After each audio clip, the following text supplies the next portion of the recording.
Hmm. Iya, pada tengok, iya. Kayak gitu. Kamu semua udah tengok itu. Orang namanya nengok ini abstrak.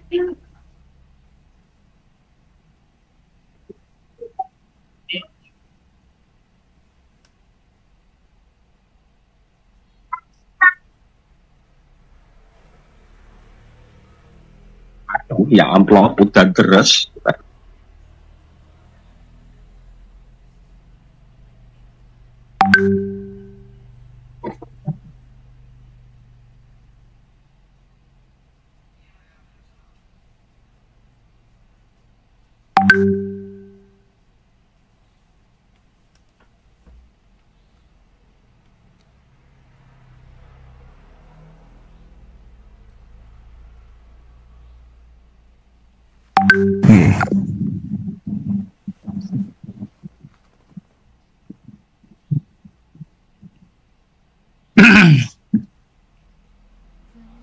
Bu Fatimah, sudah narasumber sudah ready Bu Fatimah?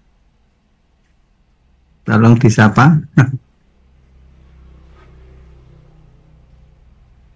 Halo moderator.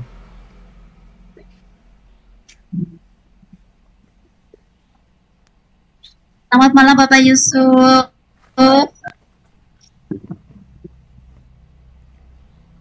Selamat malam Ibu Fatimah. Kedengaran suara saya?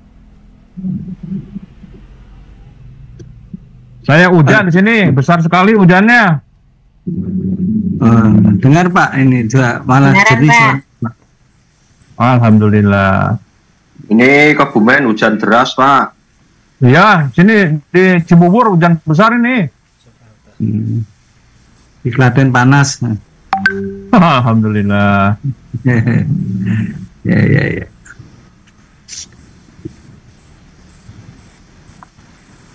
Gimana Pak Suga? Pak Agus Subagio.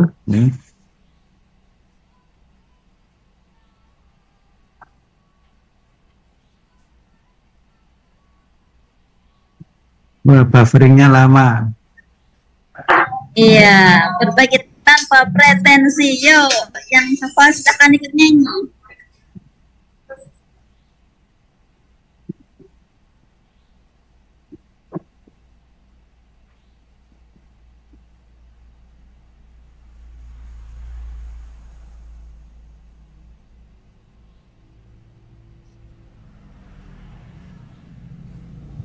Tidak terdengar.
Ya, apa sih berbagi tanpa pretensi? Semakin bersemangat ya.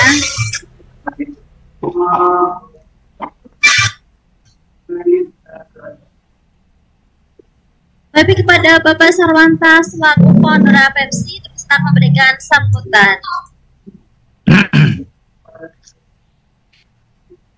Terima kasih Bu Fatimah.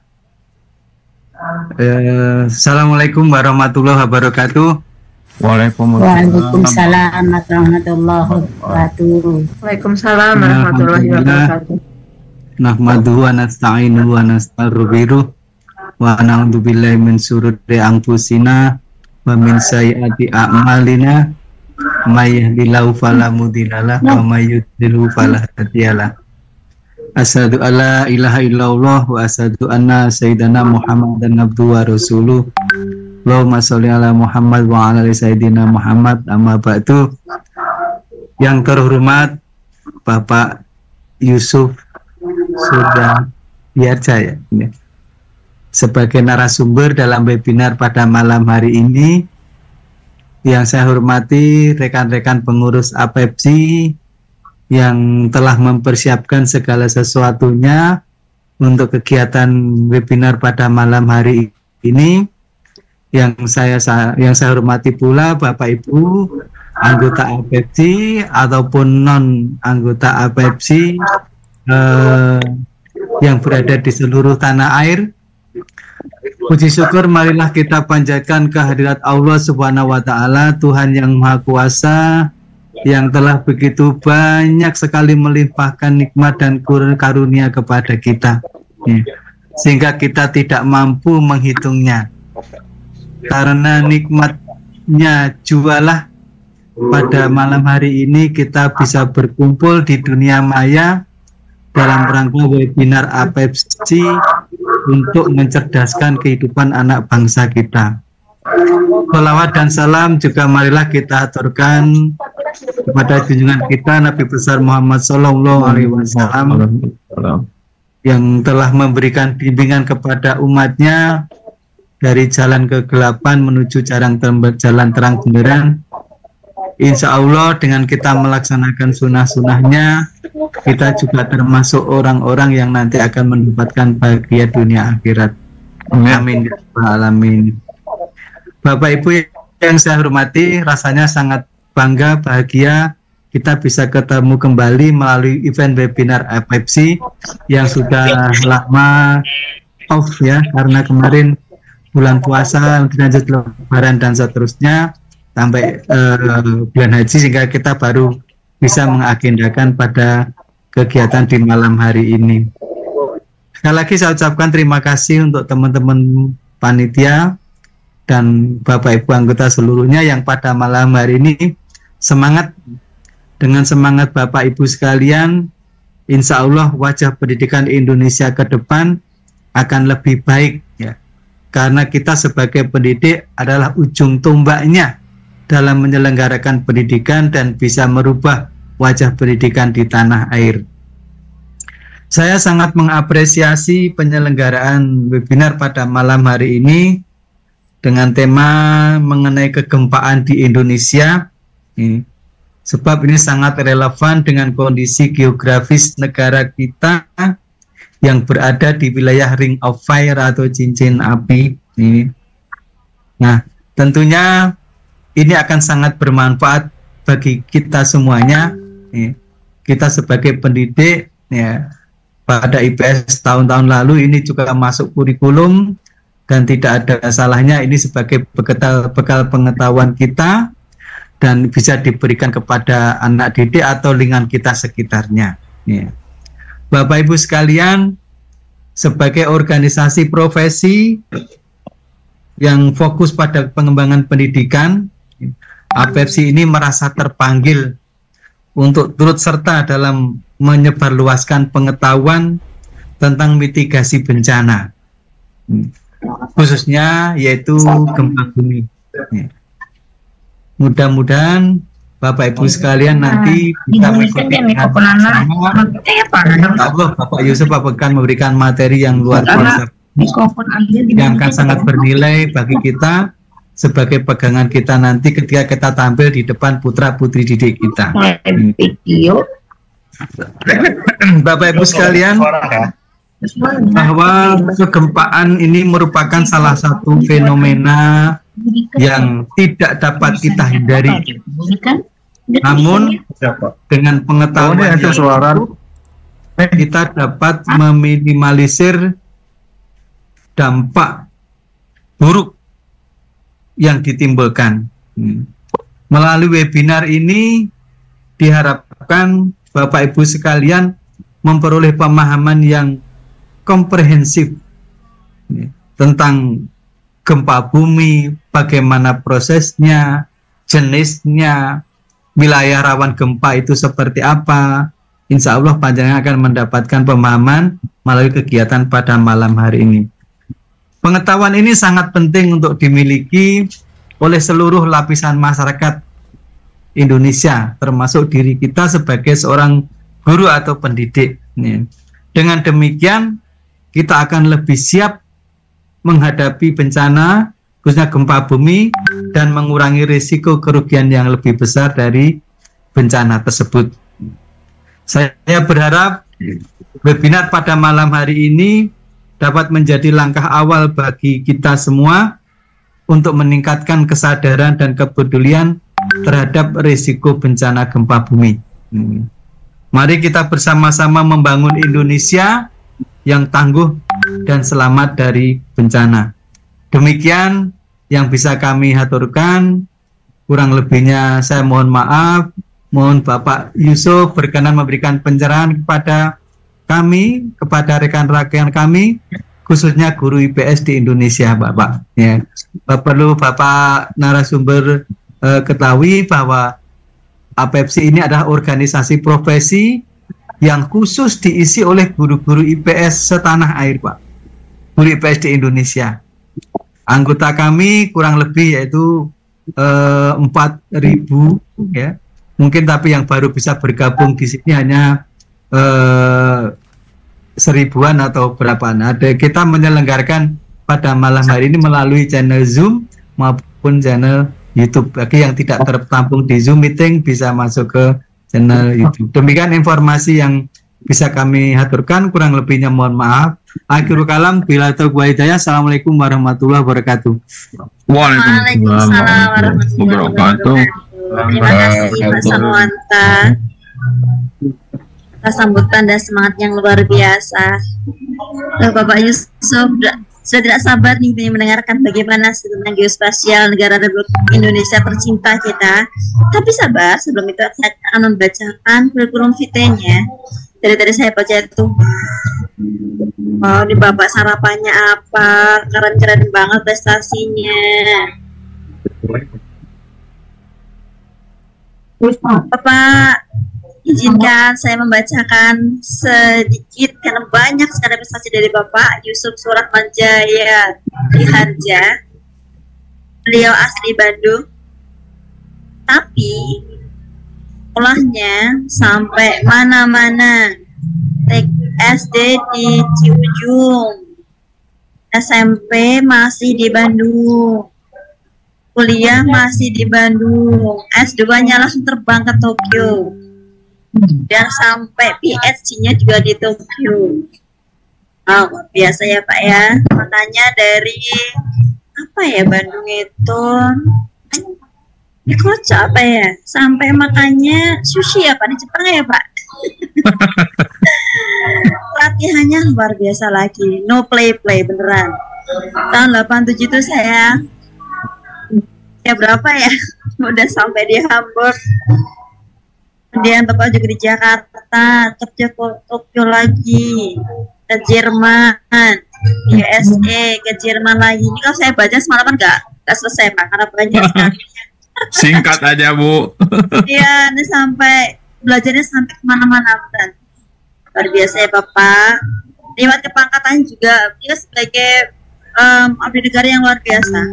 Dari 3A sampai ke 4D, komplit ya Pak ya. Insya Allah. Sampai ke 4E, wow, sampai ke 4E, benar-benar ditingkatkan terus. Kemudian jabatan syukurannya itu dari tahun 93 sampai terakhir, banyak sekali prestasinya ini. Sampai terakhir itu 12 tahun terakhir. 12 tahun terakhir ini Bapak di Deputi Bidang Infrastruktur Informasi Geospasial. Bidang Informasi Geospasial. 12 tahun terakhir berarti sudah 10 tahun ya Pak ya.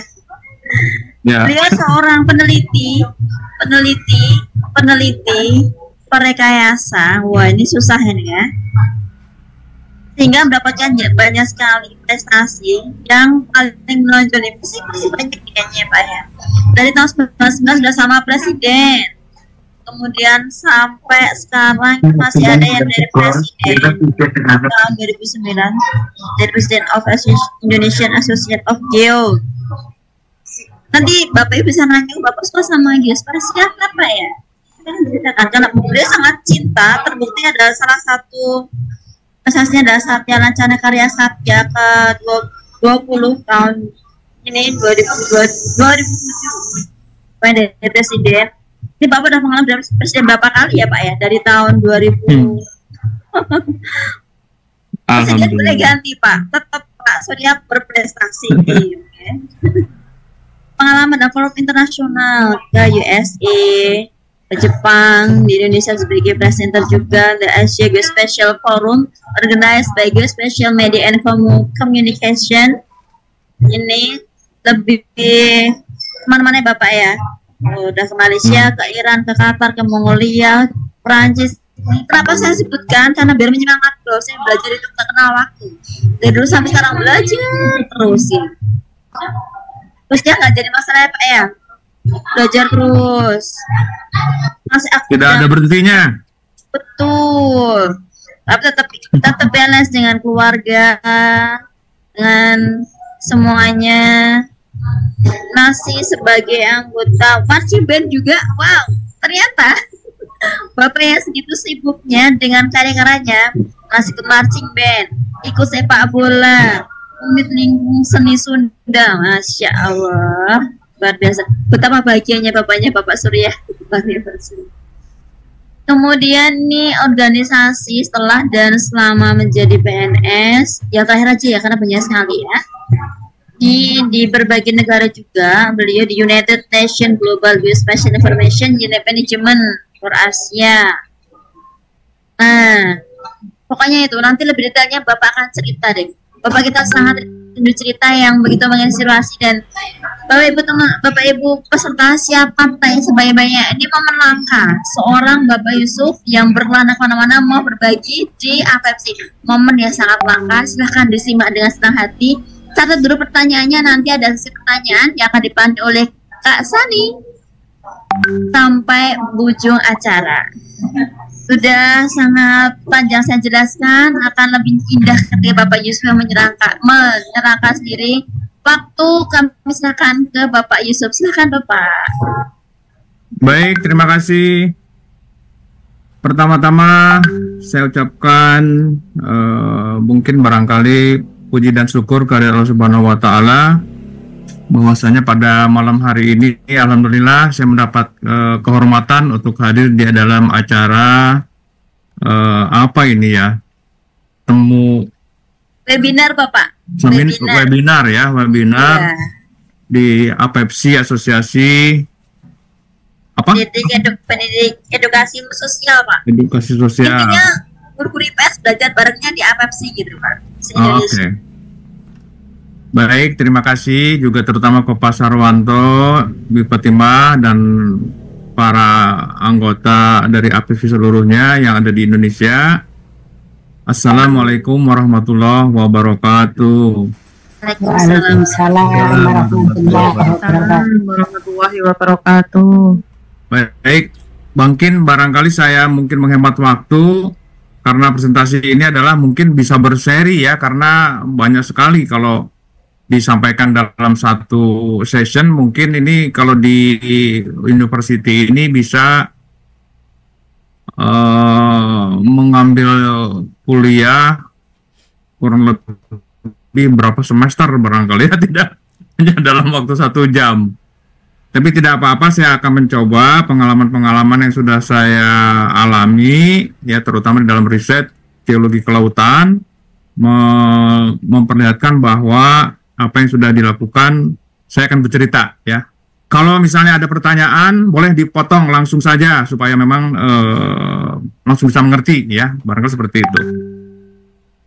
Baik, boleh saya share? Bisa ya? Oke.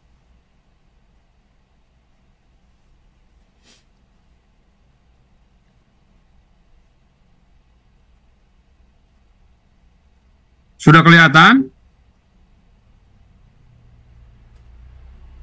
Sudah, Bapak. Sudah kelihatan ya? Oke, sudah. Baik, alhamdulillah. Baik, kita mulai dengan apa ini istilahnya ya? Presentasi yang akan saya sampaikan dengan judul adalah memahami kegempaan di Indonesia. Tapi barangkali saya ingin lebih detail lagi bagaimana gempa itu terjadi gitu ya, barangkali seperti itu, dan bagaimana efek-efeknya ke depan terhadap kondisi atau potensi kegempaan di Indonesia. Bismillahirrahmanirrahim. Saya juga akan sedikit mengupas terkait masalah bagaimana kaitannya dengan terutama bagi orang Muslim ya. Saya mencuplik beberapa ayat, tidak banyak-banyak, tapi ini adalah berkaitan dengan bagaimana bahwa bumi itu tidak mati ya, bumi itu hidup ya. Nah, pertama kali adalah saya ingin memperkenalkan bahwa kalau kita melihat bumi ini dari bulan ya, bumi dari bulan ini kalau kita lihat langitnya itu hitam ya, baik di siang hari maupun di malam hari langitnya hitam. Nah, ini berbeda dengan apa yang kita alami. Ini sama juga ya, kalau kita lihat dari bulan dari bumi ini pada malam hari adalah langitnya juga hitam karena memang malam. Tapi kalau di siang hari di bumi ngelihat ke angkasa ini indahnya subhanallah, bagus sekali ya, biru. Nah, Bapak Ibu, pertanyaan ini merupakan pertanyaan pertama yang barangkali harus dicermati sama-sama, bahwa kenapa di bulan kalau kita melihat bumi langitnya hitam, sedangkan kalau kita dari bumi lihat keluar angkasa langitnya biru. Barangkali pertanyaan yang nanti kita harus dibahas ya. Apakah ada yang tahu seperti ini? Kenapa langitnya biru kalau dari bumi, tapi kalau dari bulan langitnya hitam? Kalau tidak ada yang tahu nanti ya jawabannya. Baik, kita lanjut. Ini adalah fenomena yang sudah bisa kita lihat kondisi sehari-hari ya. Dimana ini pada saat saya ke lapangan ya, ini di laut sebelah selatan Sukabumi pada tahun 2002 ya. Saya foto gambar ini karena memang ini kombinasi yang sangat indah sekali. Kita bisa melihat bahwa di atmosfer itu ada awan, ada matahari ya. Matahari memanaskan air laut menguap menjadi awan, lantas awan ini berproses turun hujan. Kita bisa melihat ya proses bagaimana terjadinya hujan dengan begitu faktor penentunya yang begitu banyak ya, tidak seolah-olah hujan turun dengan mudah, tapi ini ada faktor-faktor lain yang harus mendukung supaya awan ini menjadi butir-butir air yang bisa turun ke bumi. Ini prosesnya panjang sekali. Nah, ini adalah contoh bagaimana kita bisa melihat proses di alam ini kelihatan oleh mata kita sendiri ya. Tapi kalau kita amati di dasar laut, di bawah laut, air laut ini, kita tidak bisa melihat apa yang terjadi di bawah sana dengan mata telanjang. Apa artinya? Kita harus melihat, kita harus melihat fenomena yang ada di dalam laut ini dengan ilmu pengetahuan, ya, dengan teknologi, dengan iman. Kalau dalam bahasa Islamnya ada iman, ya, bahwa memang ada sesuatu yang terjadi di dalam dasar laut ini. Nah, alhamdulillah saya pada tahun 2002 bulan Oktober saya bisa melihat sebagian yang ada di dasar laut, ya, karena saya alhamdulillah menyelam, ya, dengan kapal selam. Nanti saya ceritakan kenapa saya bisa menyelam. Karena kalau kita lihat di Sumatera ini adalah ada patahan yang namanya patahan Sumatera panjang sekali. Dan menurut publikasi yang ada, patahan Sumatera ini berhenti di Selat Sunda. Nah, ini ya. Salah satu bukti kalau di Padang ini, kalau kita ngelihat di sini ada Ngarai Sianok ya di Bukit Tinggi ini akibat dari adanya patahan Sumatera yang tertarik sehingga dia akan menjadi turun ke Graben. Nah, ini adalah betapa aktifnya bumi ini tidak mati dan bumi itu bergerak terus, ya. Nah, di tahun 2002 ini saya memetakan bahwa patahan Sumatera tidak berhenti di Selat Sunda, bahkan dia menerus ke selatan Jawa Barat. Nah, seperti ini petanya yang saya petakan, bahwa patahan Sumatera itu tidak berhenti di Selat Sunda, bahwa dia terus ke selatan Jawa Barat dan belum memotong palung. Ini palung Jawa, ya. Nah, untuk lebih memperjelas kembali bahwa patahan ini ada apa tidak, nah, tahun 2002 ini saya menyelam, ya, dengan kapal selam riset, turun ke dalam bawah laut ke sana dengan kapal selamnya ini, ya. Ini kapal selamnya bisa sampai menyelam sampai kedalaman 6.500 meter. Nah, kapal selam ini saya masuk ke dalam kapal selam. Ini kapal selam ini ada chamber itu cuma 2 meter, ya, ruangannya 2 lembar kayak bola, dan ini tenggelam, ya, kapal selam ini tenggelam. Ini sudah dinaikin, ini saya akan turunkan, ini siap meluncur ke bawah. Kapal selamnya saya sudah masuk di dalam sana, ya. Nanti ini dilepas, ini talinya dilepas semua, ya. Ini sudah mau siap, ini sudah mau turun di kapal selamnya. Jadi kapal selam ini dipakai pemberat seberat 1.200 kg, sehingga dia bisa tenggelam dengan jatuh bebas ke bawah, ya. Nah, tenggelam kapal ini adalah sini sudah mulai tenggelam, turun, dan saya amati di sini bahwa pada saat menyelam ini cahaya di laut ini masih kelihatan, ya, bahkan sampai kedalaman 131 meter di bawah permukaan laut, sinar matahari sudah mulai melemah. Dan pada kedalaman 191 meter itu sudah mulai gelap, ya, ini tidak kelihatan lagi. Dan ternyata muncul indah sekali, ini adalah sea snow namanya, yang putih-putih ini. Di bawah sinar kapal, terlihat ada sea snow, ngapung ke atas. Dan ini saya sampai landing pada pukul 10, ya, itu di kedalaman 2092 meter di bawah permukaan dasar laut. Dan alhamdulillah ini saya dari kapal dari dalam, saya ngintip keluar, ya. Kita bisa melihat beberapa kehidupan yang subhanallah masih ada kehidupan dalam kondisi ekstrim, di mana suhu sangat dingin, tekanan juga sangat besar, dan tidak ada cahaya, tapi masih ada dijumpai kehidupan dalam kondisi yang ekstrim. Subhanallah, bahwa ini merupakan suatu bukti bahwa di situ ada makanan dan ada kehidupan yang betul-betul rantai makanan berlimpah di situ, ya. Ini salah satu contohnya. Ini juga udang yang belum matang tapi sudah warnanya merah, ya, kelihatan sekali. Dan alhamdulillah dalam kondisi menyelam tersebut, inilah patahan yang saya cari di selatan Jawa Barat ini saya temukan, ya. Ini patahan Sumatera yang menerus sampai ke selatan Jawa ini. Nah, ini kurang lebih seperti ini, ya. Ini patahannya. Jadi Anda bayangkan kalau mencari patahan di laut yang begitu besar itu sama dengan mencari jarum pentul di lapangan bola, ya, susah sekali nyarinya karena memang sangat-sangat luas. Alhamdulillah saya diperlihatkan oleh Allah Subhanahu wa taala bahwa memang patahan ini sudah diberikan bukti bahwa patahan itu tidak berhenti di Selat Sunda, bahkan dia menerus ke selatan Jawa Barat.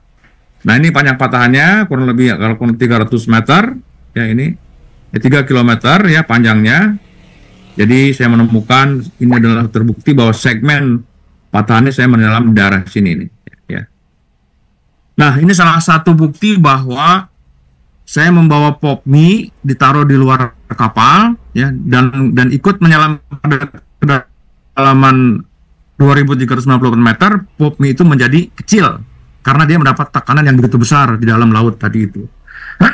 Jadi Anda bayangkan bahwa kondisi ekstrim di bawah dasar laut yang begitu dalam juga tekanannya sangat-sangat tinggi, ya. Nah, ternyata apa yang ada di dalam air laut itu kurang lebih seperti ini, ya, di dalam bumi tadi itu. Jadi kalau kita lihat, ini adalah daratan atau kontinen, ini adalah lautan atau disebut sebagai juga oceanic crust. ini ternyata di tengah di sini ada yang namanya Mid Ocean Ridge, dan di sini juga ada ada suara apa tuh ya? Masih kedengaran? Masih kedengaran? Saya masih kedengaran masih ya? Terdengar jelas, Pak. Oke, kita lanjutkan ya. Baik, nah saya akan mengutip salah satu surat dari Al-Quran, Atur ayat 6, bagi yang non-muslim barangkali mudah-mudahan ini menjadi satu ilmu pengetahuan ya. Atur ayat 6, Bismillahirrahmanirrahim, wal bahril masjur, dan laut yang di dalam tanahnya ada api ya. Ini adalah ayat yang menyatakan bahwa dari sinilah nanti bisa timbul gempa. Nah, kita lihat dari mana gempa itu terjadi, ya. Nah, kalau bumi ini kita potong, kita gergaji, layaknya seperti jeruk dan tomat, ya. Kalau jeruk ini dipotong, ada jeruknya, ada lapisannya, ada intinya, dan begitu juga tomat, ya, ada biji dan sebagainya. Nah, bumi ini kalau kita potong, itu terdiri dari inner core, outer core, lower mantle, upper mantle, dan kulit bumi di luar, paling luar ini. Kulit bumi itu ada dua, yaitu adalah benua dan lantai samudra, yaitu kulit bumi ya. Nah, dari kelima lapisan yang ada di sini, inner core ini adalah padat ya. Outer core cair sifat batuannya. Lower mantle padat. Upper mantle cair.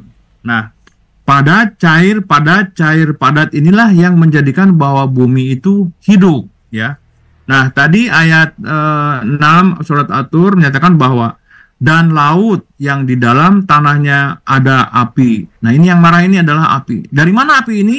Dari inner core, dari gesekan inti bumi yang terus berputar sehingga dia membuat satu heat transfer atau panas keluar permukaan bumi. Dan panas di inner core ini itu kurang lebih sama dengan panas di permukaan matahari, yaitu 6.000 derajat Celcius ya. Ini panas sekali ya. Nah, gara-gara panas inilah, api tadi itulah yang membuat bumi ini tidak diam. Bumi ini aktif dan hidup. Nah, kalau kita bayangkan seperti ini. Kalau kita masak air, ya, masak air, pada saat air itu mendidih, akan keluar yang namanya arus konveksi, seperti ini. Jadi kalau kita naruh telur di sini, telur itu akan naik turun seperti ini, ya, di dalam air mendidih. Nah, begitu pula tadi, api ini yang ada di dalam bumi tadi itu memanaskan lapisan yang paling atas, yaitu adalah upper mantle, karena dia bersifat cair, maka akan terjadi juga di sini arus konveksi seperti ini, arus konveksi ya. Nah, arus konveksi inilah yang nantinya akan kita bisa melihat seperti ini. Kalau kita lihat di laboratorium, kita bisa melihat seperti ini ya. Nah, coba mohon disimak.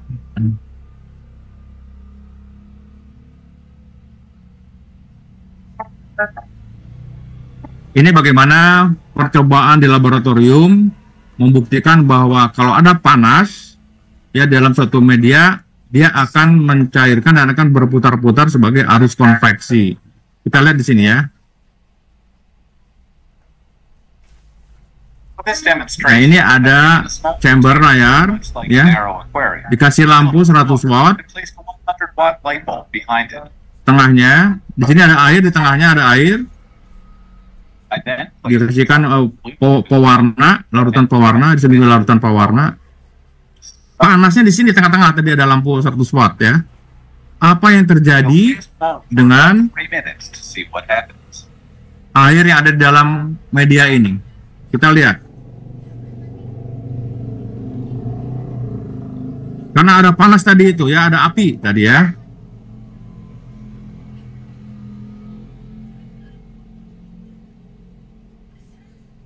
Terjadi arus konveksi, dia naik. Kayak tadi kita memanaskan air seperti ini, kalau air sudah mendidih dia naik, berputar-putar seperti ini. Jelas ya, bahwa ini adalah arus konveksi di dalam laut tadi itu, ya, di dalam air laut di bawahnya ya. Nah, begitu pula di bumi terjadilah seperti ini. Tadi apinya tadi itu kita bisa lihat seperti ini kurang lebih terjadinya. Nah, inilah api tadi, ya. Ini arus konveksi yang terus-terusan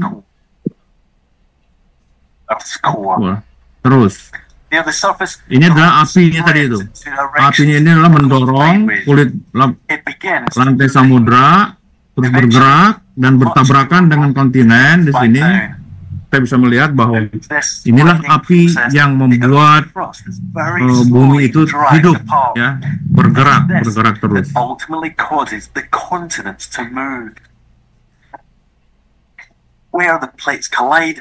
Nah, ini adalah di ujung yang satunya lantai samudra bertabrakan dengan lantai benua, di mana di sini ada gesekan, terjadilah dia meleleh batuannya dan menjadikan sebagai satu gunung api yang terjadi.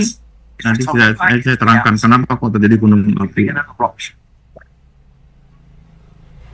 Nah, inilah gunung api yang terjadi akibat adanya dari subduksi atau tabrakan lempeng, ya. Oke. Nah, kita lihat tadi, ya. Ini adalah oceanic crust bersifat padat atau lantai samudra, dan di bawahnya ada upper mantle atau cair. Ya, di sini terjadi arus konveksi. Nah, terjadilah arus konveksi di sini, satu berputar ke kanan, yang satu berputar ke kiri, ya. Nah, karena sebentar, saya nggak ada yang ngalangin. Karena kulit bumi atau lantai samudra ini bersifat padat, ya, arus konveksi akan ikut mendorong lapisan kulit bumi yang paling atas tadi ini. Ini akan terdorong ke bawah ke kanan, ini juga akan terdorong ke kiri, ya. Lama-lama lantai samudra ini akan menipis, ya, karena terdorong oleh ke sana, ya, tertarik. Nah, suatu saat karena dia terdorong akan pecah ini akan timbullah magma ke atas, dan inilah menjadikan sebagai lantai samudra yang baru, terus-terusan kedorong ke sana, terus-terusan kedorong ke kiri. Dan ini disebut sebagai mid-ocean ridge, ya, atau punggung tengah samudra yang sampai sekarang ini terus-terusan dibentuk, ya, terus-terusan terjadi di tengah laut sana. Nah, seperti inilah kurang lebih kejadiannya. Lantai samudranya bergerak satu ke kanan, yang satu lagi ke kiri, didorong oleh ada magma yang ke atas, dibentuklah ini adalah terjadi di lautan di Pasifik dan Atlantik dan juga Samudra Hindia dan sebagainya. Kita nanti lihat di mana kejadian ini terjadi. Nah, saya juga akan memperlihatkan terkait, bentar ya, saya stop dulu share-nya. Saya akan memperlihatkan bagaimana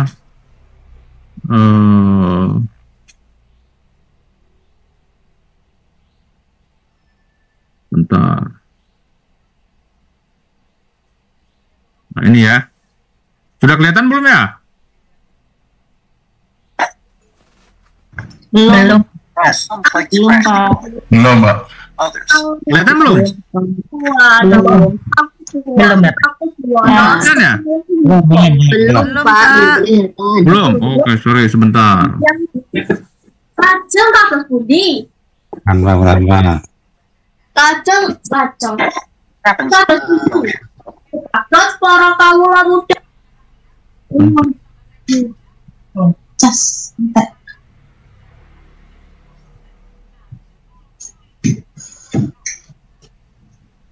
Ya, sudah. Ambil. Sudah, Pak.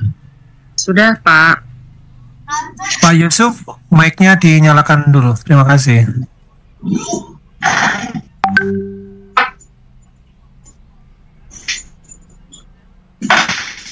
Mohon maaf Pak Yusuf, mic-nya masih... Mic-nya Pak, masih... Mic-nya Pak, masih mod.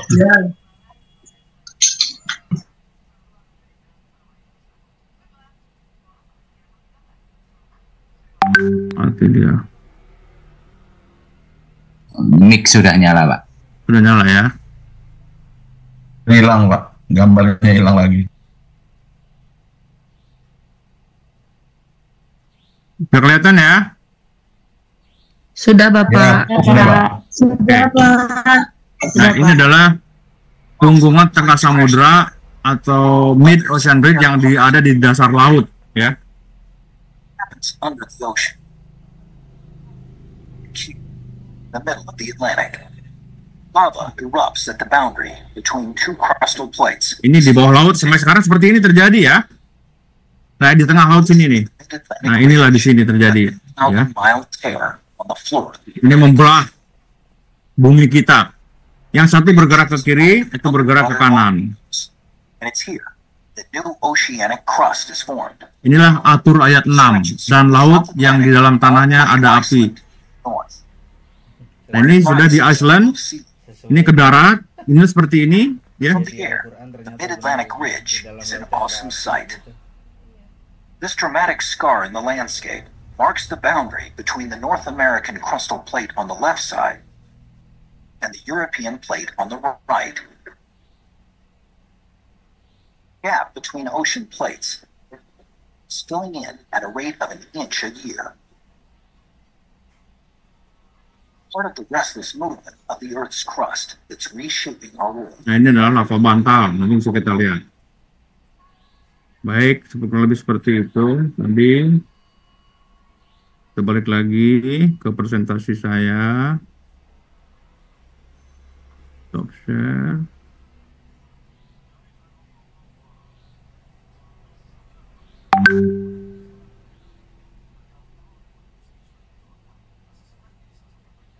Oke, masih kelihatan ya? Nah, inilah mid ocean ridge yang tadi. Udah kelihatan ya? Udah, baik. Ini adalah punggung tengah samudra yang tadi dalam film tadi itu di sini, ya. Lavanya muncul di sini.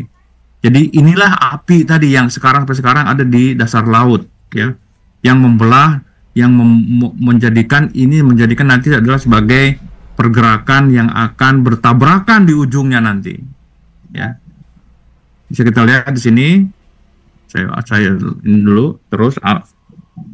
Nah, ini salah satu contoh di mana benua Afrika dengan Amerika dulunya adalah menyatu, ya. Karena ada punggung tengah samudra inilah dia saling menjauh, dibelah nih oleh punggung tengah samudra, yang satu Amerika ke kiri, Afrikanya ke kanan sana. Jadi lama-lama sampai menjauh seperti ini, dan ini adalah kejadiannya di mana sih sebetulnya mid ocean ridge di dunia ini atau punggung tengah samudra yang tadi membelah tadi itu adanya di sini. Inilah punggung tengah samudra yang bergerak oleh tadi adanya pergerakan arus konveksi, ya. Ini membelah semua. Ini ada yang di San Francisco di tengah ini. Ini adalah pergerakan sampai sekarang terus bergerak. Satu ada yang ke Arab juga. Nah, Laut Merah ini adalah contoh kasus pembukaan baru, ya, di mana nanti Arab dengan Afrika akan saling menjauh juga, ya. Nah, di sini nih. Nah, dulunya kalau kita perhatikan di sini, Amerika Selatan dengan Afrika itu dulunya nyatu. Ya, ini kalau kita lihat di sini ini lakukannya itu dulunya adalah bersatu di sini dengan sini. Dibelah oleh adanya punggungan tengah samudra ini bergerak sekarang saling menjauh. Nah, kita ada di sini. Kita didorong oleh adanya nanti pergerakan lempeng samudra yang ada ke sana dan ada yang ke kiri. Seperti inilah mid ocean ridge yang sampai sekarang hidup, tidak mati, dia bergerak terus.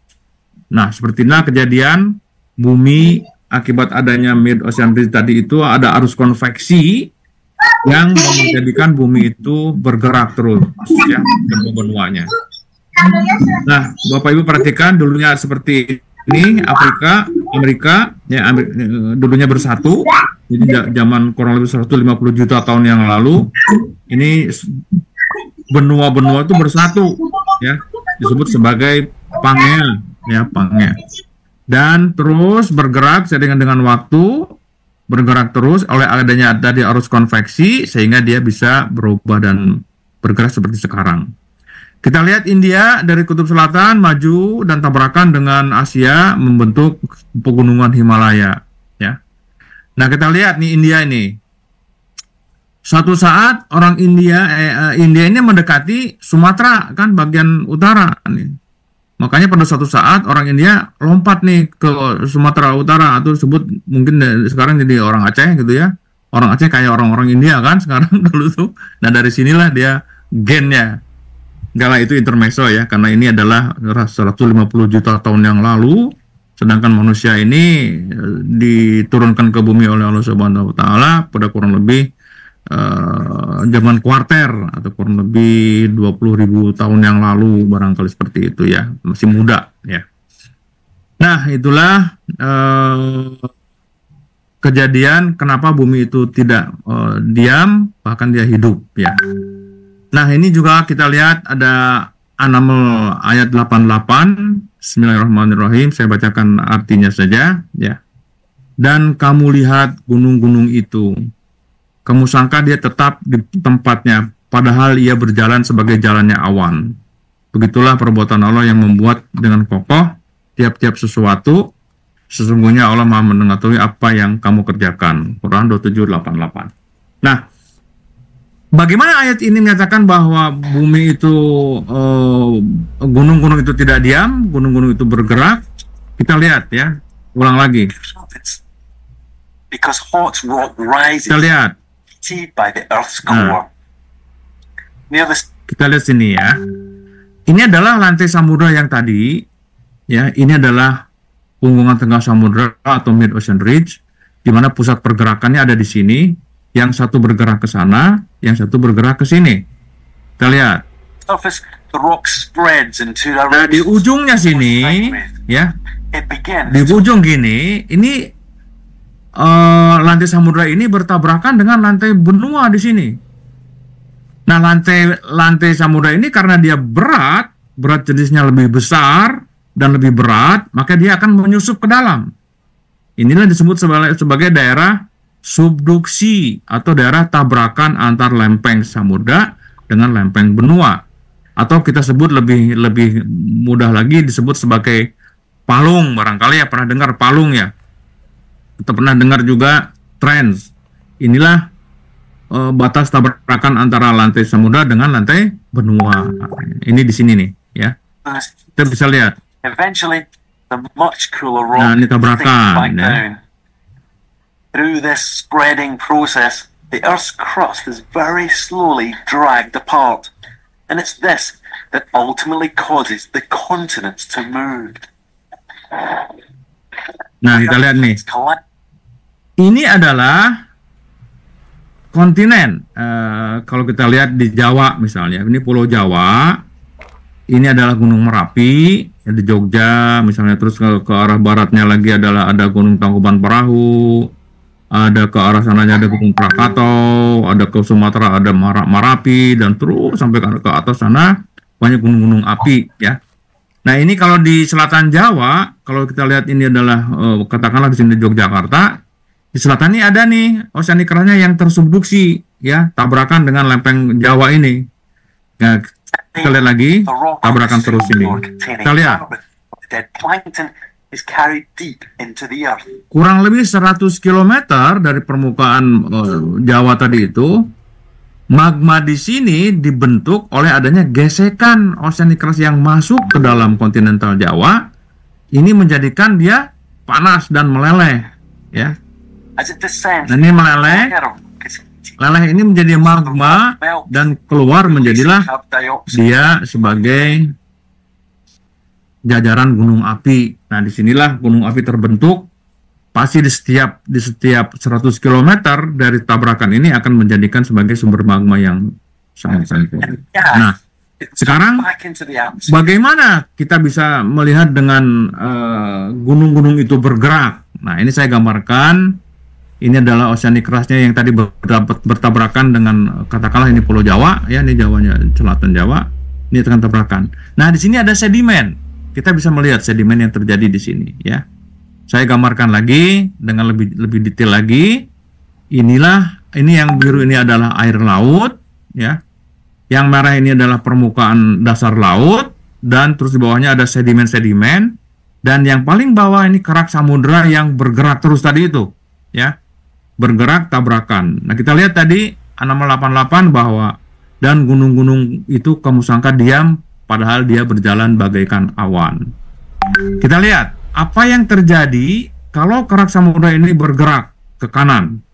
Sedimen di atasnya akan terdorong dan tertekan sehingga dia menjadikan sebagai satu, ya, tertekan akan terdeformasi atau membentuk satu perubahan baru di mana daerah yang tadinya datar dia akan terkompresi, tertekan menjadi dia naik. Dan inilah yang disebut sebagai titik awal terjadinya pegunungan. Nah, gunung-gunung ini terus ditekan terus karena ini kerak samudra ini berjalan terus ke kanan, ditekan terus, dia membentuk satu lagi gunung baru. Ya, ini gunung-gunung baru nih. Dibentuk lagi gunung baru yang ini terus naik, ya. Dan inilah disebut sebagai gunung ini tidak diam, berjalan terus sampai ke permukaan laut. Tumbuh gunungnya ini, ya. Nah, inilah yang disebut sebagai satu proses di Sumatera. Kita lihat bahwa Pulau Semelu sampai ke Pulau Enggano ini merupakan hasil gunung yang dibentuk di sini, ya, tabrakan ini, sehingga dia menjadikan sebagai satu daerah yang disebut sebagai pegunungan. Gunungan ini yang bergerak, dan juga ini yang di Sumatera ini juga sama, ya, tadinya dari laut, ya, apalagi di selatan Jawa. Gunung-gunung selatan Jawa ini yang di selatan ini itu adalah dari laut tadinya, ya. Nanti saya buktikan dengan fakta-fakta yang ada. Nah, ini salah satu contoh bahwa kita lihat ada sedimen yang kuning ini, ya, dibentuk menjadi satu pegunungan yang berjalan. Kita lihat.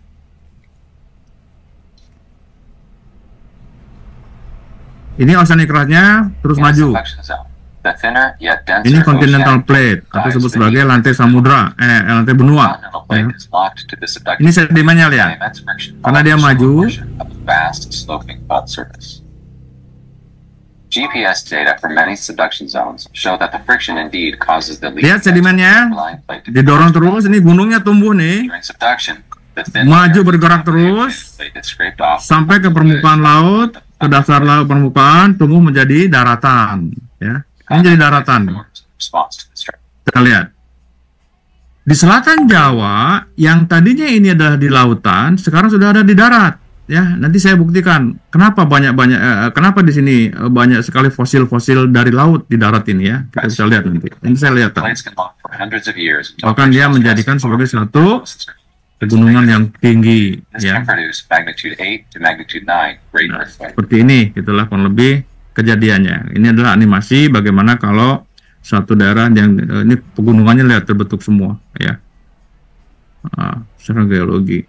Nah, ini adalah bagaimana seismik. Ini adalah hasil apa ya, riset saya di tahun 2010, ya, memetakan dan saya memotong daerah subduksi atau daerah pertemuan tabrakan lempeng samudra dengan benua dengan Sumatera di selatan atau di sebelah barat Padang, ya, di sini. Ini ada yang raise hand sebentar. Pak Selamat, ada yang mau nanya? Silakan.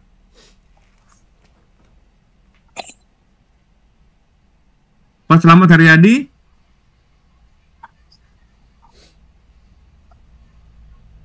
Monggo Bapak. Pak Selamat Haryadi. Pak Selamat, kalau tidak saya lanjutkan. Monggo Bapak. Pak Yusuf mungkin bisa dilanjutkan terlebih dahulu. Ya. Baik, ini adalah terlihat sekali bahwa seismik ini adalah eksplorasi seismik, ya, pemetakan seismik, di mana kalau kita lihat nol ini adalah permukaan laut, ya, air laut. Di sini adalah dasar lautnya. Ini dasar lautnya. Nah, saya interpretasikan di sini ini oceanic crust atau lantai samudra yang bertabrakan menyusup ke bawah sini. Nah, disinilah karena dia bergerak terus, inilah gunung-gunung dibentuk di sini nih, ya. Inilah gunung-gunung dibentuk sehingga terjadilah suatu pegunungan yang betul-betul sampai ke darat ke Sumatera, ya. Nanti bisa lihat lagi. Dan inilah kalau sedimen yang sudah mencapai darat, ya bisa kita lihat di sini sudah tertekuk-tekuk oleh adanya pergerakan tadi itu. Dan ini merupakan daerah palung di mana batas tabrakan antar lempeng Samudra Indo-Australia dengan Eurasia terjadi di daerah Sunda atau palung Sunda melipat di Indonesia Timur. Ya, ini sangat-sangat dinamis sekali. Nanti kalau ada pertanyaan silakan boleh menanya ya kenapa terjadi seperti itu.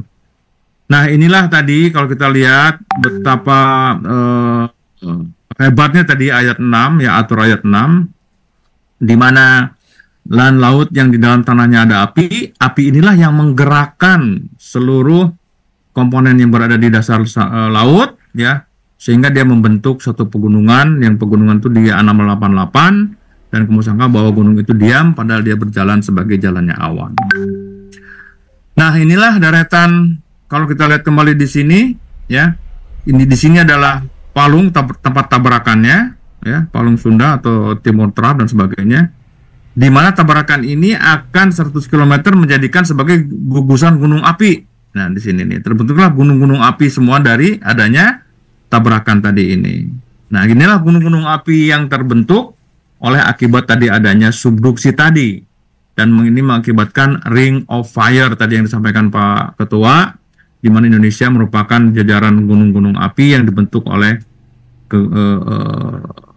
subduksi tadi itu, ya.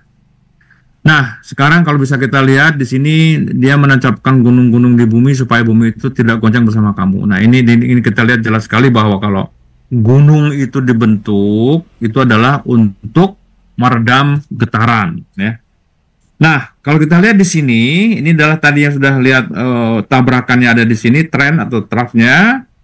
Nah, sekarang kalau kita lihat lagi, ini merupakan peta bawah laut ya di sebelah barat Aceh. Kita lihat bisa melihat di sini, lihat betapa indahnya gunung-gunung di dasar laut yang dibentuk oleh akibat adanya tabrakan tadi itu.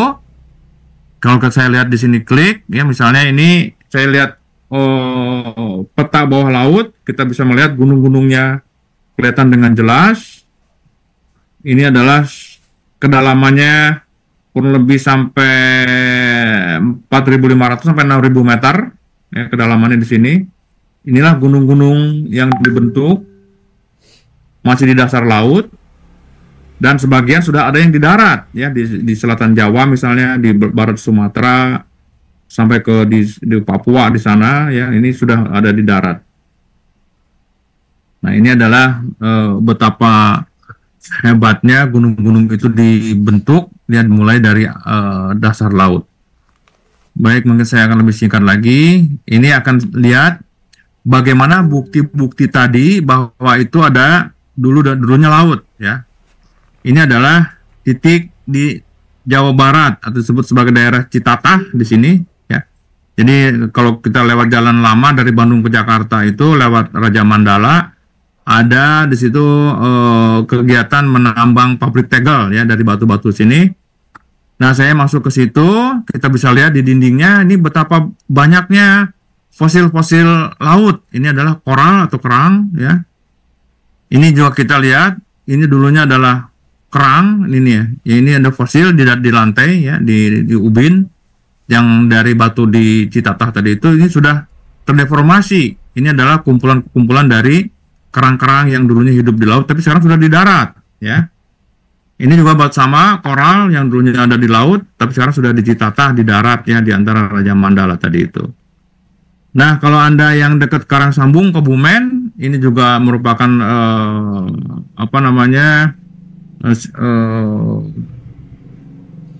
konservasi geologi ya di Karangsambung ini di Kebumen, di mana Bapak Ibu bisa melihat ini adalah lava yang dibentuk di tadi yang di Mid Ocean Ridge. Sekarang sudah ada di darat ini ya. Padahal ini dulunya jauh sekali ya, dibentuk di dasar laut tadi itu yang tadi saya di filmnya ya. Ini sudah ada di darat di Karangsambung. Di Yogyakarta juga banyak ya, kelihatan seperti ini. Nah, inilah adalah bagaimana gunung-gunung terbentuk di sini.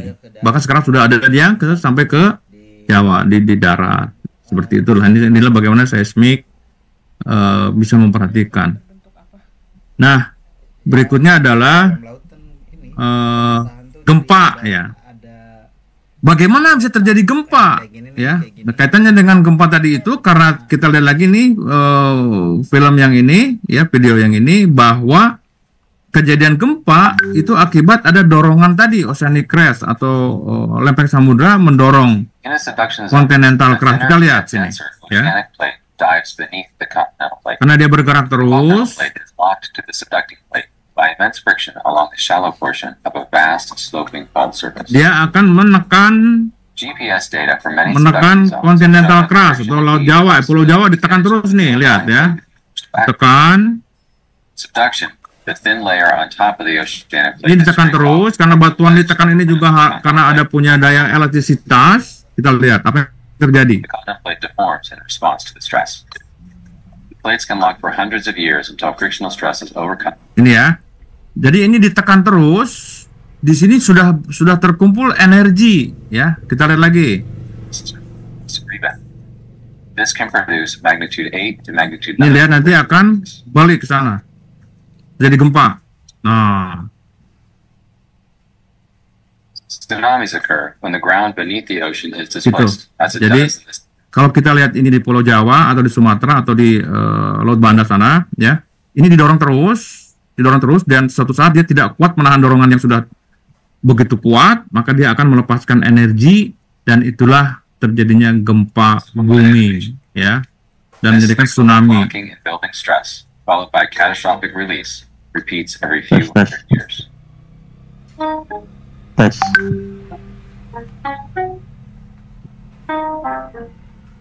Oke, nah, penulis ini kalau kemarin lagi, ini tadinya yang kondisi awal seperti ini, didorong oleh kegiatan adanya subduksi lempeng samudra, dia akan tertekan, dia akan naik, bahkan sedikit terangkat, ya, dan suatu saat dia akan melepaskan kembali, dan itulah disebut sebagai gempa bumi.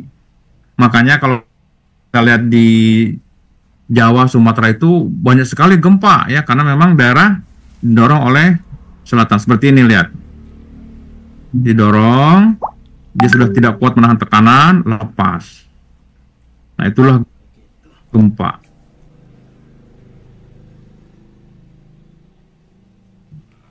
Oke, ini terjadi tsunami, ya, tadi ada perubahan.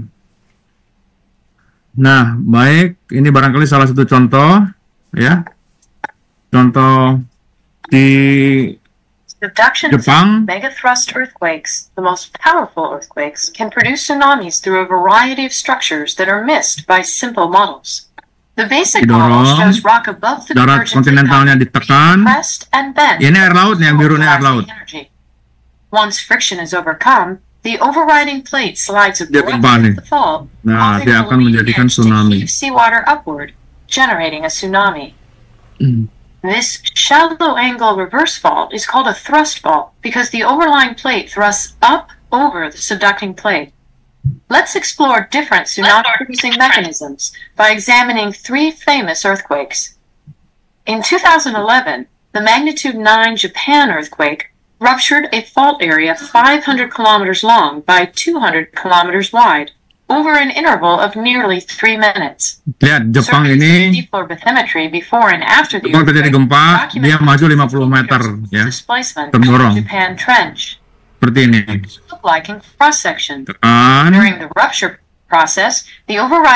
dia bergerak 50 meter. That uplifted the seafloor by 10 meters, producing the local tsunami that rushed on shore within 20 minutes of the earthquake, and the distant tsunami that spread over the Pacific Ocean basin. Due to effective emergency education. Oke. Ya, ini salah satu bukti, ya, gempa Aceh. Jadi tahun 2004 terjadi gempa Aceh yang besar. Saya dengan teman-teman BPPT dan teman-teman seluruh peneliti meneliti dengan kapal Barunajaya, berangkat ke Aceh, melihat seluruh pantai barat Aceh dan Pulau Semelu. Ini lihat apa yang terjadi ya. Sedikit lagi, ini daerah Malabo yang terkena hempasan tsunami, kurang lebih ini sampai 4 km ya di sini nih. Nah ini kurang lebih di sini kapal Barunajayanya, ada yang merah ini kapal Barunajaya, ini di Malabo, ini difoto dari kapal helikopter Chinook ya. Nah kurang lebih seperti ini.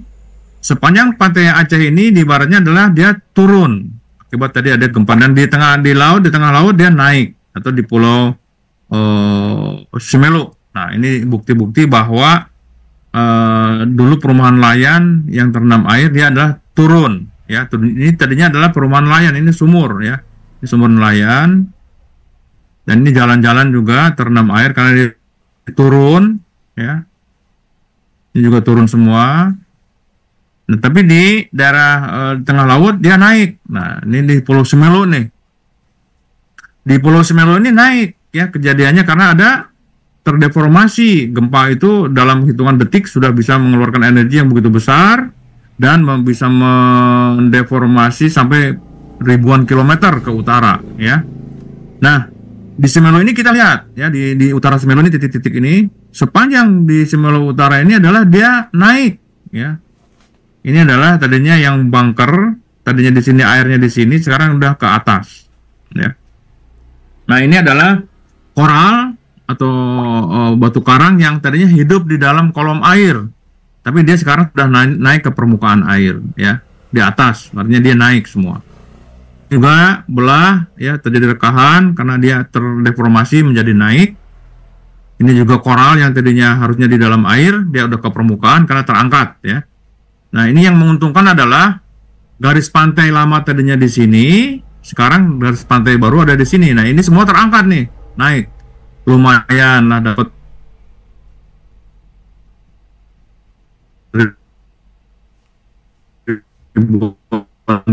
kilometer ya di sini lagi. Nah, ini paling tsunami barangkali saya akan lebih terangkan kembali di sini di Semelu ya, bahwa kita menggali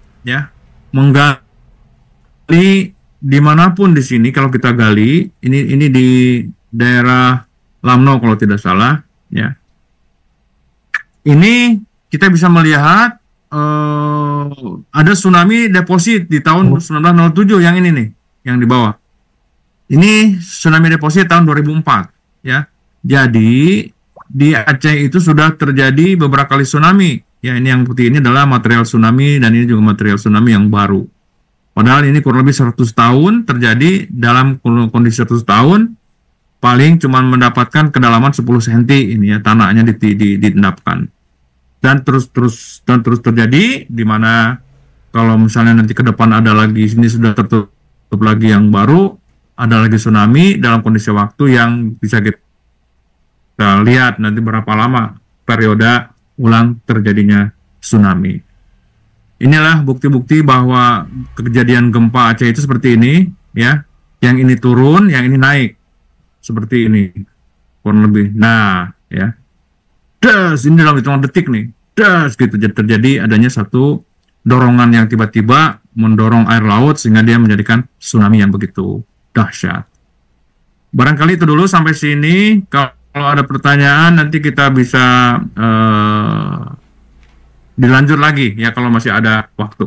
Silakan, terima kasih atas perhatiannya. Kalau ada pertanyaan silakan kita diskusi. Terima kasih. Assalamualaikum warahmatullahi wabarakatuh. Waalaikumsalam warahmatullahi wabarakatuh. Wah, luar biasa paparan yang disampaikan oleh Bapak Yusuf. Alhamdulillah kami menyimak Bapak dengan semua yang panjenengan sampaikan dengan tambahan visualisasi materi sehingga mempertajam pemahaman kami tentang kegempaan. Hadirin yang kami hormati, selanjutnya acara sesi tanya jawab. Mohon izin saya Sani Rohimah untuk memandu sesi ini. Untuk termin pertama, monggo, mungkin ada yang mau ditanyakan, karena Pak Yusuf sepertinya teman-teman antusias ini, karena jumlah pesertanya semakin banyak ini Bapak.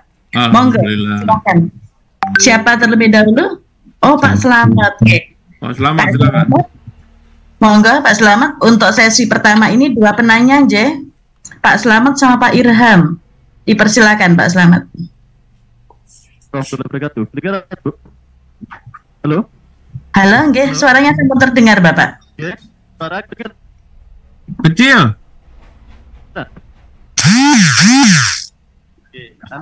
Sudah terdengar, Bapak? Halo. Izin Pak Slamet, suaranya kecil, Pak. Halo. Mungkin saya Pak Slamet, suaranya bisa lebih keras, jangan kah? pakai gadget, Pak, dibuka aja gadgetnya. Assalamualaikum warahmatullahi wabarakatuh. Terkait dengan lempeng benua dan lempeng samudra itu, pusatnya saya tahu, yang saya baca di suatu artikel. Kecil sekali ya Pak Slamet, mungkin dibuka gadgetnya Pak. Jangan pakai gadget kali. Coba. Ibu. Mohon maaf Pak Slamet, mungkin bisa disampaikan namanya dan juga asal Oke. Yang terkait dengan memperkenalkan diri dulu Bapak. Dicabut dulu Pak. Antara pertemuannya antara lempeng benua dan samudra itu pusatnya konon kabarnya di Selat Sunda. Dan apa itu selanjutnya diberi pencerahan terkait dengan Megatron yang akan terjadi di Pulau Jawa, Bapak. Oke. Oke, terima kasih. Baik. Sebetulnya sih nanti itu masih ada ya penjelasan ke arah sana, tapi tidak apa-apa. Bagus Pak Slamet. Jadi pertemuan lempeng samudra dengan benua itu adalah Palung ya. Dan Palung itu jauh di Selat Sunda ya, jauh sekali. Nah, barangkali kalau boleh saya sampaikan Pak Slamet, saya kembali lagi ke sini barangkali ya kalau boleh. Udah kelihatan kah? Belum. Udah kelihatan? Pak sampai. Sudah. Kelihatan ya? Sudah. Oke, sebentar.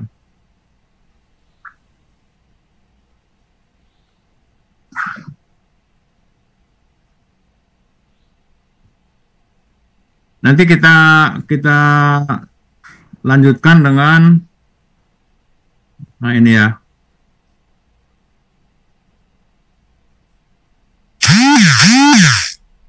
Nah ini Pak Slamet ya. Kita lihat ini adalah yang di selatan Jawa tadi ya. Ini adalah beberapa segmen ya, ada beberapa segmen Enggano, Selat Sunda, Jawa Barat ya. Ini yang Pak Slamet tanyakan adalah bagaimana kaitannya dengan Megatrust. Megatrust itu adalah kejadiannya deformasi yang begitu besar setelah gempa terjadi. Nah, ini gempa ini akan timbul ya karena akan terjadi ya di selatan Jawa Barat, Selat Sunda dan Sumatera ini karena ini belum lepas ya, secara statistik ini belum lepas. Nah, apabila segmen Enggano ini terjadi, maka akan terjadi gempa dengan magnitud 8,4 yang merah doang nih. Ya. Kalau segmen Selat Sunda terjadi yang kuning ini, maka akan terjadi juga sama 8,7 ya magnitudnya. Kalau daerah yang hijau doang terjadi itu 8,7 juga ya. Nah, kombinasi sekarang kalau yang merah dengan yang kuning itu akan 8,8. Kuning dengan hijau 8,9. Nah, kalau semuanya ini barang terjadi bisa 9,0. Oh, ini dahsyat sekali, ini Megatrust ini, besar sekali ya. Nah, ini yang betul-betul kita harus mewaspadai bahwa potensi ini adalah masih ada di hadapan kita ya. Nah, ini gambaran yang betul-betul harus kita waspadai bahwa tidak hanya di sini tapi juga di daerah Padang ya, Padang juga sama ya, seperti itu. Jelas Pak Slamet? Oke. Jelas. Baik. Baik. Terima kasih Pak Slamet. Pak Slamet dari mana ya? SMP mana Pak Slamet? SMP 1 Bondoso, Bu. Oh, Bondoso. Baik. Monggo untuk sesi kedua. Siapa ya? Pak Ilham tadi. Pak Ilham. Memperkenalkan diri dulu Pak Ilham. Teman-teman supaya saling mengenal ya sama anggota APC. Iya, Bu. Bismillahirrahmanirrahim.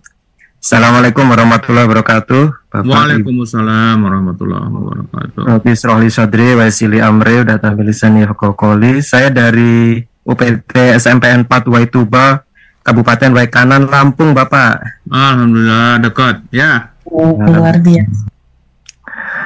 Mohon pencerahannya, Bapak. Ada beberapa pertanyaan yang saya sampaikan, sangat menarik sekali topik malam ini. Yang pertama berkaitan dengan, saya pernah membaca artikel Bapak, jadi di Indonesia itu dilewati oleh 4 lempeng, ya, Australia, Eurasia, Pasifik, dan Filipina. Tadi ketika mendengar Bapak energi ya Pak ya, jadi terdapat pengumpulan energi dalam lempeng, apakah energi itu bisa dikurangi Bapak biar tidak terjadi gempa Bapak? Penumpukan energi. Yang kedua, Bapak berkaitan dengan BPPT juga Bapak, sekarang ini sudah ada aplikasi EWAS, Earthquake Warning Alert System. Ini sepertinya perlu diadakan sosialisasi di sekolah-sekolah Bapak. Menurut tanggapan Bapak bagaimana? Kemudian yang ketiga, mohon maaf Bapak ini sekalian, berkaitan dengan kearifan lokal Bapak, rumah panggung terbukti lebih kuat Bapak menghadapi getaran gempa. Apakah sebaiknya dibuat dengan model seperti konstruksi rumah panggung? Begitu aja, terima kasih Bapak. Baik, terima kasih Pak Ilham. Terima kasih pertanyaannya. Yang pertama adalah apakah bisa dikurangi penumpukan energi yang sudah terakumulasi di satu tempat, Pak ya? Iya, Bapak. Oke.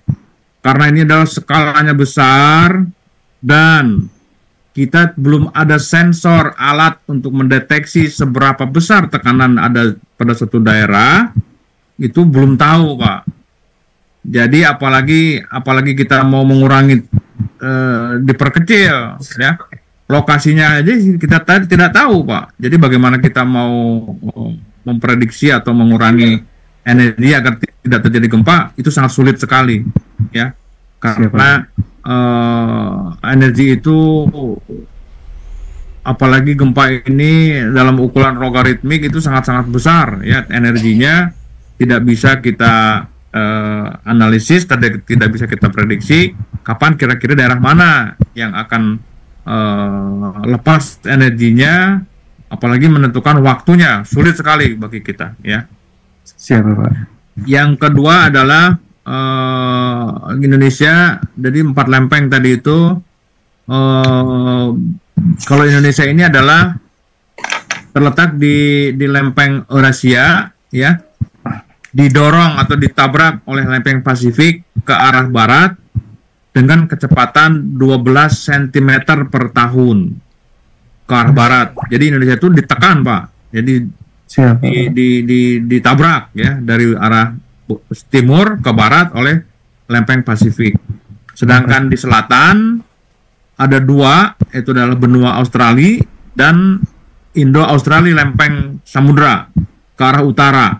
Jadi kita ini dijepit, Pak, ya. Kita ini dijepit oleh pergerakan dari barat, dari timur oleh Pasifik, dari selatan oleh Indo-Australia. Jadi kita tuh betul-betul dijepit, dan itulah menjadikan Indonesia di sepanjang selatan, timur, dan barat itu menjadikan daerah-daerah kegempaan yang begitu aktif, sangat-sangat besar.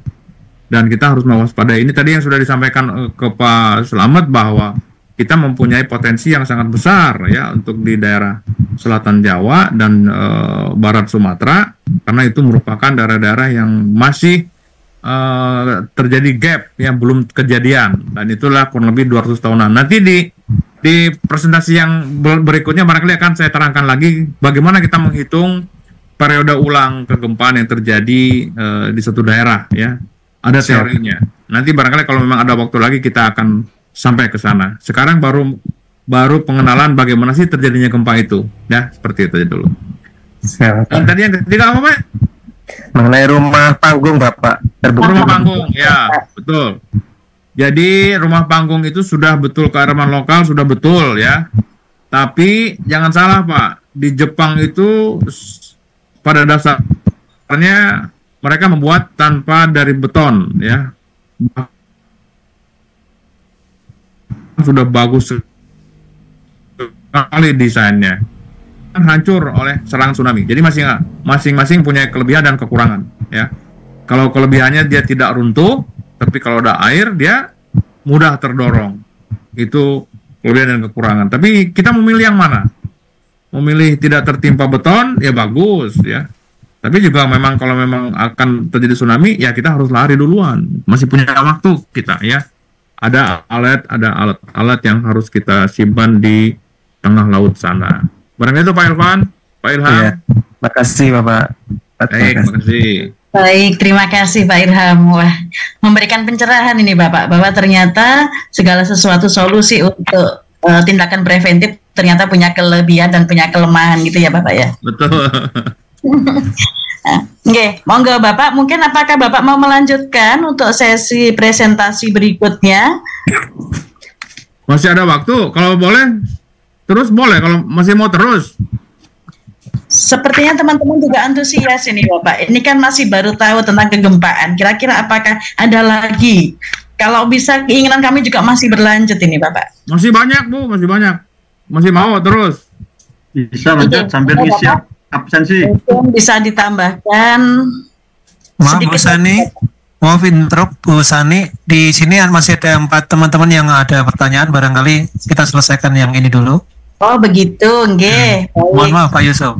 Ya, monggo silakan. Kita bisa diskusi begitu ya Pak ya. Ya, Pak Sasongko barangkali itu. Pak Sasongko Baik, dulu. Pak Sasongko tadi yang lebih dulu. Monggo Pak Sasongko. Terima kasih. Selamat malam. Assalamualaikum warahmatullahi wabarakatuh. Waalaikumsalam warahmatullahi wabarakatuh. Yang terhormat Pak Yusuf, kebetulan saya tinggal di Karangsambung ini Pak. Alhamdulillah. Bukti ya Pak? Ya, saya hanya 6 kilo dari Brin Karangsambung. Oke. Jadi tiap hari istilahnya kita bergaul dengan jenengan keunikan batuan-batuan di Karangsambung. Alhamdulillah. Bahkan sekarang untuk Kebumen Karangsambung sedang diusulkan untuk menjadi geopark. Ya, sudah Pak, sudah resmi itu. Ya. Dan kemarin baru divisitasi dari UNESCO kan seperti itu. Menanggapi tadi informasi dari Pak Yusuf memang sangat menarik. Terutama tentang ini Pak, subduksi yang menghasilkan tenaga yang besar. Contoh subduksi yang menyebabkan terjadinya gempa besar di Aceh itu kan tadi salah satunya menghasilkan tambahan daratan ya Pak di daerah Aceh Semelu sekitar 4 km. Betul apa enggak itu Pak? Nah kalau di Karangsambung itu kan yang juga disebut bahwa Karangsambung adalah lantai samudra yang terangkat. Ya, jaraknya itu sekarang dari Karangsambung sampai ke Samudra Selatan itu sekitar lebih dari 25 km. Saya berkesimpulan, semoga ini benar apa tidak, berarti kasus terjadinya pengangkatan lantai samudra Karangsambung itu apakah itu terjadi dalam suatu waktu dengan tenaga subduksi yang begitu besar sehingga sampai lantai samudranya sampai terangkat begitu tinggi di Karangsambung dan begitu jauh dari Laut Selatan, ataukah itu proses subduksinya, pengangkatannya itu berlangsung pelan-pelan dalam waktu yang begitu lama Pak. Itu satu. Yang kedua,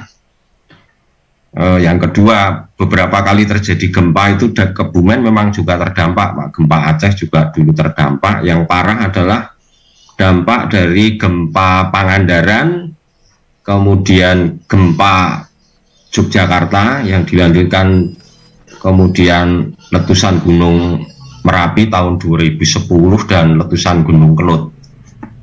tetapi masyarakat di sini maupun pemerintah itu belum mempunyai istilahnya apa SOP tentang rumah yang tahan gempa itu yang seperti apa, seperti itu Pak. Itu Pak yang saya tanyakan, mohon mendapat pencerahan. Matur nuwun. Baik, terima kasih Pak. Siapa tadi Pak? Lupa Pak Sasongko Pak. Sasongko. Alhamdulillah Pak Sasongko tinggal di Karangsambung ya. Bapak mempunyai daerah yang sangat-sangat unik. Jadi Karangsambung itu terjadi tidak tiba-tiba Pak ya. Itu adalah proses subduksi yang juga tidak hanya subduksi, tapi sedimen-sedimen yang ikut berjalan ya oleh tadi ada desakan ataupun jalannya lantai samudra. Itu adalah tidak sesaat, namun dia berjutaan tahun Pak bisa sampai ke situ ya. Bayangkan tadi Bapak, kalau saya perhatikan tadi, saya lihat di gambar atau di video tadi ya, di mana katakan ada lava bantal. Lava bantal itu adalah dibentuk di daerah laut dalam di Mid Ocean Ridge ya, di situ karena ada tekanan yang sangat besar sehingga lava keluar itu akan menjadi seperti bantal, bulat-bulat ya karena ditekan. Dan lava bantal ini tidak akan dibentuk kalau ada terbentuk di daratan. Oleh karena itu lava-lava bantal yang ada di Karangsambung, di Jogja itu berasal jauh dari selatan Jawa Barat, Pulau Jawa. Dan itu tidak sesaat Pak. Kalau sesaat bagaimana energinya begitu besar ya. Dan itu berjalan sedikit demi sedikit. Kalau kita lihat di selatan Jawa itu sekarang ya, sekarang itu 7,5 cm per tahun Pak. Pergerakan lantai samudra di selatan Jawa itu. Dulunya barangkali bisa lebih cepat atau bisa lebih lambat. Dan bagaimana dalam jarak yang begitu jauh bisa 200 bisa sampai ribuan kilometer Pak. Kan itu dari Mid Ocean Ridge ya, di selatan Jawa itu kan jauh Pak. Bayangkan ribuan kilometer sekarang sudah ada di Karangsambung. Itu jauh sekali dan waktunya bisa berjuta-juta tahun Pak, jutaan tahun bisa sampai ke situ. Jadi tidak sesaat. Yang kedua adalah bangunan tahan gempa tadi ya, yang sudah tadi juga ditanyakan oleh Pak Ilham, di mana memang kalau kita desain sudah banyak lah sekarang ya, desain ke rumah tahan gempa dan sebagainya itu juga sudah banyak sekali dibuat, bahkan sudah ada banyak yang diaplikasikan. Namun tadi itu seperti kasus di Jepang tadi yang sudah saya sampaikan, bahwa memang rumah tahan gempa itu tahan terhadap gempa Pak. Kita bisa selamat, tapi juga tidak tahan terhadap hempasan tsunami. Itu yang jadi permasalahan. Di Jepang banyak sekali rumah-rumah hanyut ya oleh adanya gelombang tsunami yang begitu besar. Seperti itu barangkali Pak. Jadi Pak Sasongko harusnya menjaga lingkungan Karangsambung supaya tidak dirusak oleh penggali batu, bahkan dijual. Sayang itu batu jutaan tahun. Sayang. Harus ikut sama-sama mengurus agar itu lestari buat anak cucu kita ke depan. Bareng itu ya Pak Sasongko. Ya, terima kasih Pak atas pencerahannya. Monggo dilanjut teman yang lain. Baik. Oh, terima kasih Pak Sasongko. Monggo, ini masih ada 2 penanya Pak Yusuf. Ya, Bu Siti. Nur Alifah. Monggo Bu Siti.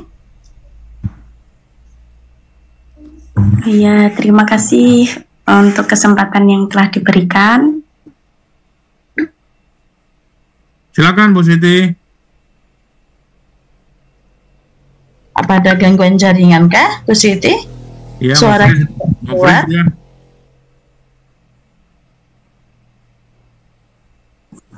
Atau mungkin ada Bapak apa Ibu ini, Pak Solkip ini. Bapak apa Ibu nggih? Itu Bu Siti udah online itu. Silakan Bu Siti. Bu Siti? Freeze lagi. Wah, sudah tidak ada ini Pak. Bu Siti, apakah masih bisa mendengar suara saya? Masih Bu, apa suara saya didengar jelas Bu di situ? Sudah. Videonya dimatiin aja dulu, videonya dimatiin barangkali lebih ini. Nggak usah pakai video. Oh iya. Ya. Terima kasih Pak. Ya. Baik Pak Yusuf, saya Siti Nurul Alifah dari SMP Nurul Huda Malang mau bertanya. Ya. Di beberapa kejadian di Pantai Parangtritis itu kan sudah sangat viral ya Pak ya, kalau terdapat banyak pengunjung yang terseret arus, tetapi beberapa orang berspekulasi bahwa terseretnya arus itu karena hal-hal mistis, tapi juga ada beberapa di antara mereka yang berspekulasi bahwa orang-orang yang terseret arus itu terbawa oleh palung laut yang berjalan. Nah, mungkin Pak Yusuf berkenan untuk menjelaskan bagaimana proses palung laut yang berjalan itu sebenarnya memang ada atau hanya spekulasi orang-orang saja, Pak. Terima kasih, Pak. Baik, terima kasih Bu Siti Nur Alifah pertanyaannya. Kalau yang namanya palung laut berjalan itu tidak ada ya Bu ya. Palung laut itu adalah daerah perbatasan tabrakan antara lempeng benua dan lempeng samudra. Itu adalah palung laut.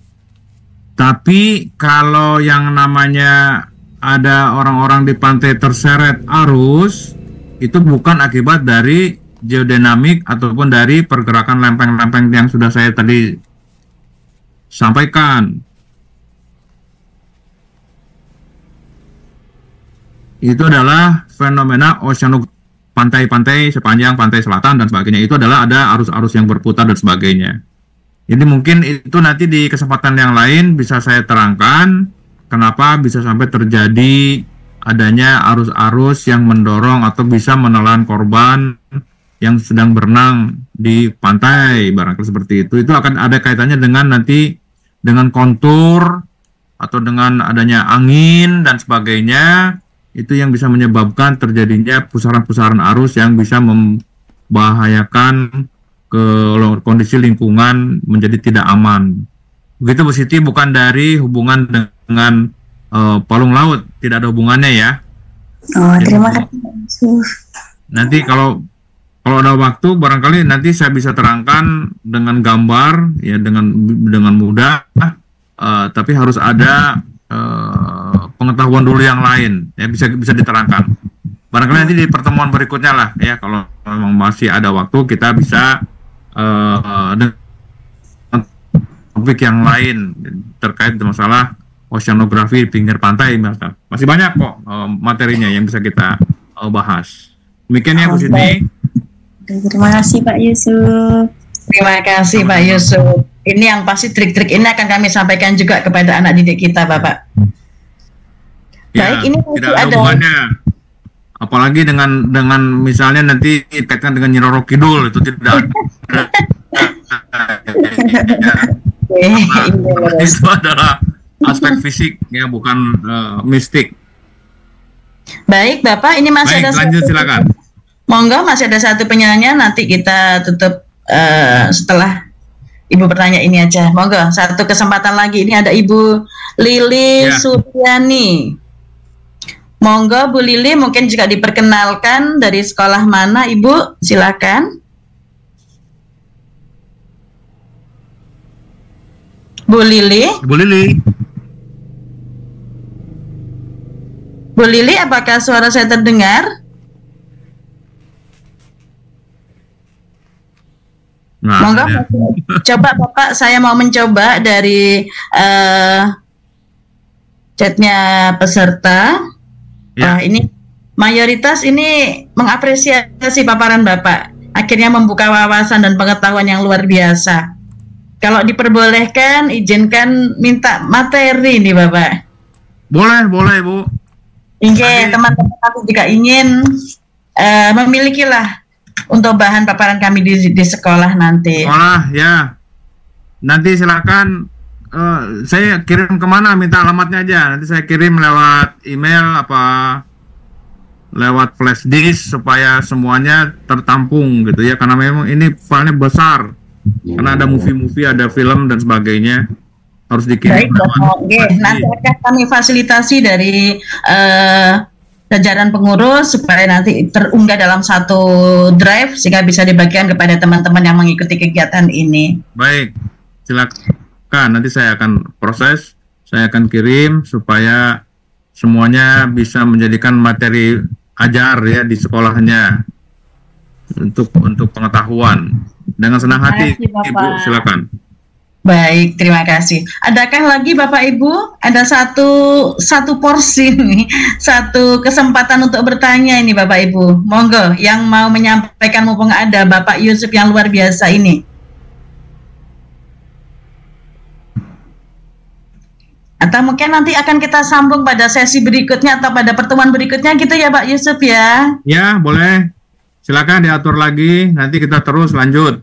Masih banyak.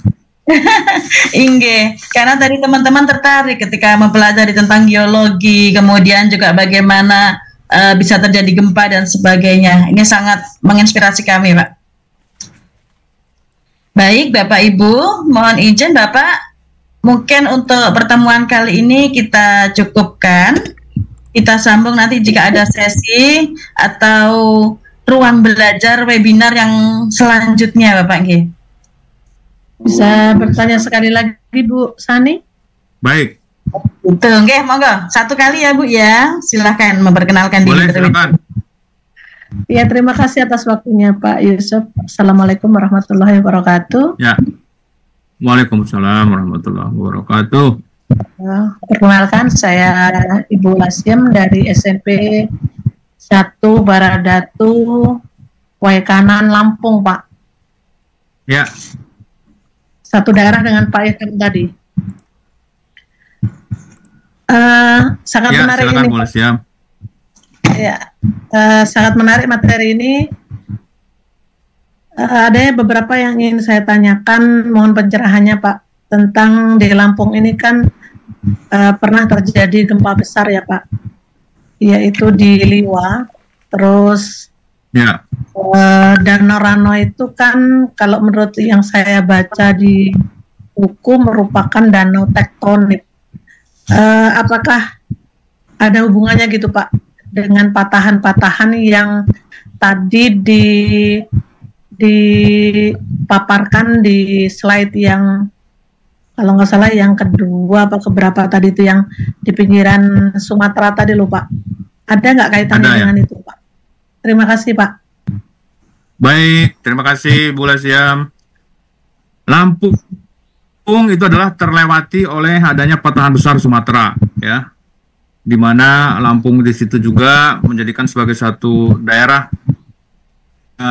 berbeda dengan ke arah utara sampai ke Padang, ya. Itu sama persis strukturnya karena di situ adalah daerah yang istilahnya pull apart gitu ya, kejadian tertarik, ya.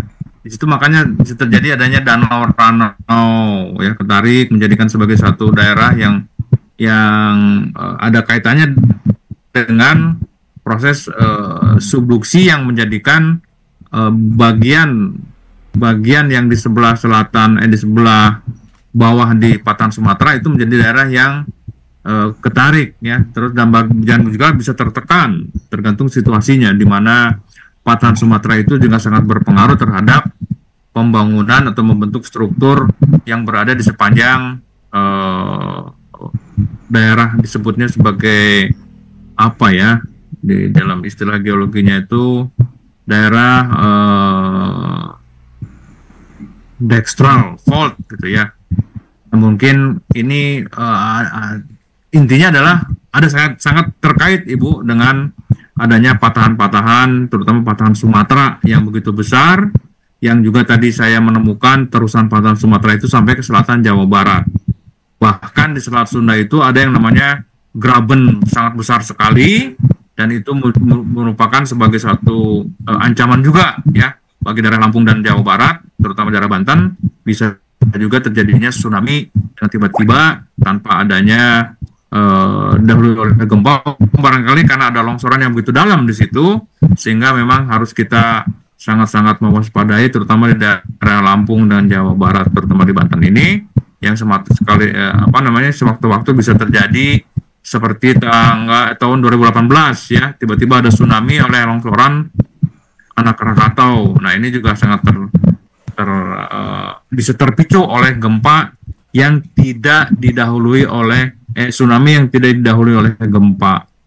Dan itu ada potensi yang sangat-sangat besar di situ, di Selat Sunda itu akan terjadinya tsunami yang terjadi seperti tahun 2018 ya, tiba-tiba ada tanpa didahului oleh gempa. Seperti itu Bu Lasyam. Masih bisa satu lagi Pak, tentang gunung yang berjalan. Ya, silakan. Tentang gunung yang berjalan tadi Pak.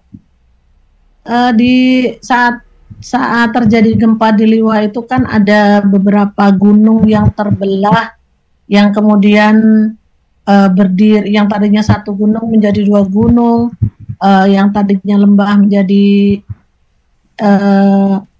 dataran. Apakah itu termasuk yang apa tadi, gunung berjalan tadi ya Pak? Deformasi, bukan Ibu. Kalau itu adalah deformasi perubahan bentuk akibat terjadi gempa. Seperti tadi terjadi di Aceh itu, yang turun ya, dan ada yang naik, itu juga bisa terjadi akibat terjadi gempa, terdeformasi, terbelah ya, ada patahan baru di situ. Akibat dari gempa tadi itu Ibu, bukan dari gunung berjalan. Kalau gunung berjalan itu adalah prosesnya lambat, pelan-pelan. Ya berjalan terus lama-lama bisa sampai jutaan tahun. Tapi kalau itu adalah sesaat, apabila terjadi gempa, mendeformasi, merubah bentuk, akibat terjadi energi yang begitu besar, dilepaskan, dan men-trigger membuat daerah itu terbelah, misalnya seperti itu, Bu. Jadi bukan gunung yang berjalan, bukan. Artinya itu dampak aja, Pak ya? Ya. Iya, itu akibat dari gerakan tiba-tiba tadi yang melepaskan energi itu, Bu. Baik Bapak, terima kasih. Bukan banyak dari baik, terima kasih Bu Lasyam. Terima kasih Bu Las, menambah pencerahan. Baik, alhamdulillah Bapak, ini luar biasa, ini semakin dalam yang kita pelajari. Tapi yang pasti ini sepertinya masih hanya kulitnya saja Bapak. Ya masih banyak sekali geologi yang harus kita pelajari. Kalau kita lihat, saya juga penasaran dengan kenapa terjadi likuifaksi. Apalagi saya posisinya ini ada di Banyuwangi, Bapak. Banyuwangi. Ya. Nah, jadi juga ada Gunung Purba dan sebagainya. Ini sebenarnya kami ingin belajar terus untuk mempelajari apa ya istilahnya ya, geologi yang ada di Indonesia ini. Tapi mohon maaf Bapak, karena keterbatasan waktu, dan mungkin semoga kita bisa dipertemukan di lain waktu ya Bapak ya. Semoga Pak Yudi ada kesempatan untuk belajar, untuk memberikan kami ruang belajar di sini. Kita siap untuk menerima ilmu dan pengalaman dari Bapak. Baik. Baik Ibu. Dan saya juga sangat bangga ya, karena ibu-ibu pengajar IPS ini sangat antusias gitu dengan IPA kan ini ya. Alhamdulillah, terima kasih. Injay Bapak, alhamdulillah APEPSI ini anggotanya 4.000 lebih Bapak, sewilayah Nusantara. Jadi di ruang ini kami ingin memperdalam kompetensi kita untuk belajar dan berbagi. Kalau di dalam slogannya APEPSI itu belajar dan berbagi tanpa pretensi Bapak. Ini kami prinsipnya seperti itu. Mantap. Good. Baik. Hadirin yang kami hormati, dari sini kami menyimpulkan pada materi pada malam hari ini, ternyata bumi itu hidup dan selalu terus berproses gitu ya Bapak ya. Sehingga mempengaruhi bentuk permukaan bumi kan seperti itu. Nah, jadi anak didik kita juga perlu harus tahu dan bagaimana mensikapi ke depannya. Ternyata tantangan dan juga kewaspadaan itu juga perlu dipahamkan kepada anak didik kita. Ya. Alhamdulillahirrahmanirrahim, tiba saatnya kita di penghujung acara. Terima kasih atas perhatian dan kerjasama hadirin semuanya. Terutama ini kepada Bapak narasumber, Bapak Yusuf Surahman, yang telah berkenan meluangkan waktu berbagi kepada kami semuanya di sini. Semoga Bapak selalu diberikan kesehatan ya Bapak ya, sehingga bisa rawuh ketika kami undang kembali di ruang belajar APEPSI. Amin. Kalau tadi Bu Fat menyampaikan ada puisi, ada apa namanya, ada pantun, izinkan kami juga menutup dengan pantun ini Bu Fat ya. Pergi berkunjung ke rumah mantan. Di rumah mantan duduknya lesehan. Saya ucapkan terima kasih untuk perhatian dan mohon maaf jika ada kesalahan. Cakep. Wah, baik Bapak Ibu, kalau sudah berbicara pergi ke rumah mantan ini semoga tidak terbayang yang lain ya Bapak Ibu ya. Baik, kata kita ungkapkan, ada closing statement yang ingin kami sampaikan. Harta semakin hari semakin habis, tetapi ilmu semakin hari semakin bertambah. Monggo Bapak Ibu tetap semangat kita belajar untuk mengupgrade diri sebagai guru IPS yang siap menyuguhkan pendidikan di masa yang akan datang. Baik, APEPSI maju bersama menjadi guru mulia. Demikian dari kami, terima kasih, tetap semangat. Saya akhiri, wassalamualaikum warahmatullahi wabarakatuh. Waalaikumsalam warahmatullahi wabarakatuh. Terima kasih Pak Yusuf. Terima kasih Pak Yusuf. Semuanya Terima kasih Bapak Ibu semuanya. Terima kasih. Pak Yusuf dan mantap. Salam semuanya. Salam dan sehat walafiat selalu dan Indonesia. Assalamualaikum warahmatullahi wabarakatuh.